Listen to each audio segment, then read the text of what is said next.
Hi అండి, సునీత ఛానల్కి స్వాగతము. భోగి శుభాకాంక్షలు అండి అందరికీ. ఈరోజు నేను నైట్ ప్రోగ్రాం పెట్టుకున్నాను, కజ్జికాయలు చేయటము. చూడండి, నేను ఇవి నువ్వులు వేయించేసుకోవాలి. ముందుగా దోరగా వేయించుకున్నాక ఈ బెల్లంగడ్డ, ఉట్టి కొబ్బరి, పప్పులు ఇవి కలిపి అన్నీ మిక్సీ పట్టుకుందామండి. మిక్సీ పట్టేసానండి.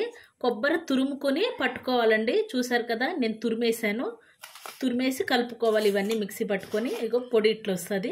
కజ్జికాయల్లో పెట్టడానికి బాగుంటుంది. మనకి కావాల్సిన క్వాంటిటీలో తీసుకోవచ్చు. చపాతీ పిండిలాగా కొంచెం పూరిలాగా ఒత్తుకొని ఈ గజ్జికాయలది నా దగ్గర చిన్నది ఉందండి, పెద్దది లేదు. ఇందులో ఒక స్పూను పెట్టుకుందాం, అంతకన్నా ఎక్కువ పట్టదు. పిల్లలు వేస్ట్ చేసేస్తారు కదండి, తక్కువ పెట్టుకోవాలి. మైదా పిండిలో ఇవి నీళ్ళు కలిపి అంచులకి ఇట్లా పూసుకుందాము, అంటే పగిలిపోకుండా ఉంటాయి కదండి. మీకు కూడా చేసే ఉంటారు, ఈ పాటికి అందరి ఇళ్ళల్లో రెడీ అయిపోయి ఉంటుంది కదా ఫ్రెండ్స్. నేను ఇంకా కొంచెం లేట్ చేస్తున్నా. ఇట్లా ప్రెస్ చేసేసుకుందాం. ప్రెస్ చేసేసుకుంటే ఇట్లా వచ్చేస్తుంది. చూసారా ఎంత నీట్గా వచ్చేసినాయో. నేను ఇలా కొంచెం రెడీ చేసి పెట్టుకున్నాను మీకు చూపించడానికి. నూనె కాగింది ఫ్రెండ్స్. ఒక్కొక్కటి నీట్గా వేసుకుంది. ఎక్కువ దబాల్ని వేసేయకుండా జార విడుచుకోండి. రెండు పక్కల బాగా నీట్గా ఎర్రగా వచ్చేలాగా కాల్చుకుందామండి.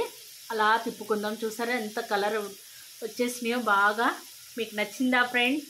సబ్స్క్రైబ్ చేయండి, ఒక లైక్ ఇవ్వండి ఫ్రెండ్స్. ఎర్రగా అయిపోయినాయి చూసారా, ఎంత బాగా కలర్ వచ్చేసినాయి చూసారా ఫ్రెండ్స్.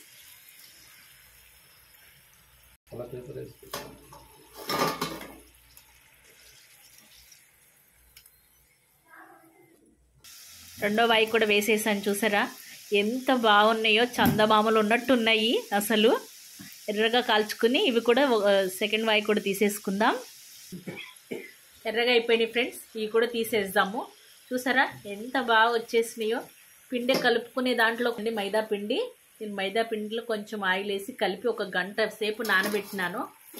అసలు నూనె కూడా పీల్చవు తెలుసండి, ఎంత బాగా. అసలు ఈ పండగకి ఇవి ఒక నెల రోజులు 2 నెలలు మనం తినేదాన్ని బట్టి ఉంటుంది. పిల్లలు కూడా చాలా ఇష్టంగా తింటారు ఫ్రెండ్స్. చూసారా ఫ్రెండ్స్, మీకు నచ్చిందా ఫ్రెండ్స్? చూడండి నూనె అసలు పీల్చనే లేదు, ఎంత బాగున్నాయో.